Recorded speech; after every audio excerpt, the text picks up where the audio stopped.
Hello and welcome. From time to time, I'm asked, what items should I carry in my car for a safety kit? My parents always insisted I carry a blanket in my car. My mother said it was to keep me warm in case I got stuck in the winter. My father said it was to use under the tires for traction so I didn't get stuck in the car. I think this is a simple illustration of why so many different approaches are taken to safety kits. First and foremost, human safety should be at the top of the list. Items that alert other drivers to the presence of an inoperative vehicle are first. Reflective triangles, bright-colored safety vests, and flares are all possibilities. In some cases, just getting away from the vehicle is the best solution. But if it's a safe place, then these items make the situation much safer.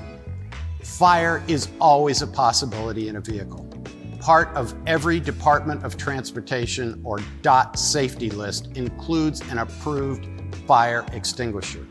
The DOT requires all commercial vehicles to have a fire extinguisher having an underwriter's laboratory rating of 5BC or more, or 2 fire extinguishers, each with an underwriter's laboratory rating of 4BC or more. The critical decision here is, does the driver feel safe trying to fight the fire? If not, the best solution is to always move to a safe location away and wait for the assistance to come from the professionals.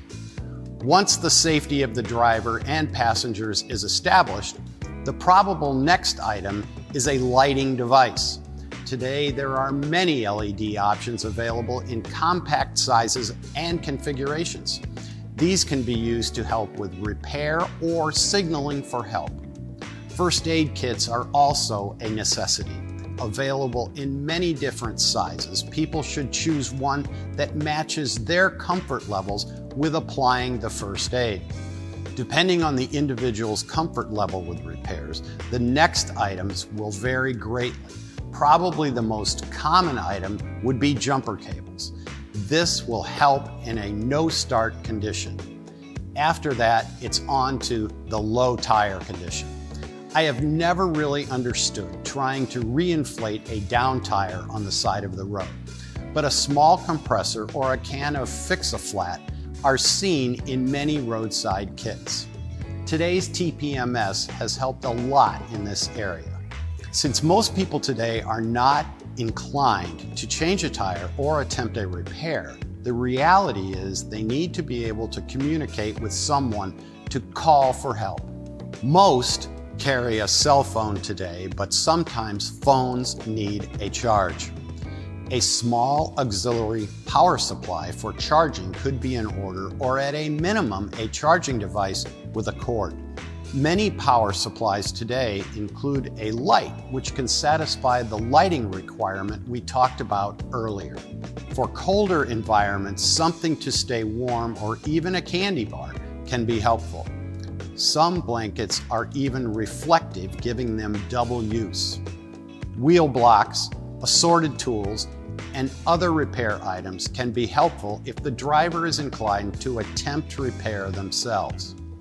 As we discussed before, the necessary items depend a lot on the driver's abilities and needs. Safety is always first and should be the first item added to any kit. As a counter professional, it is your job to present the available options to your customer and fulfill the appropriate components. There are many pre-made kits on your shelves, and assisting them with the different options can go a long way to ensuring their safety and comfort. Thanks for being with us, and stay safe.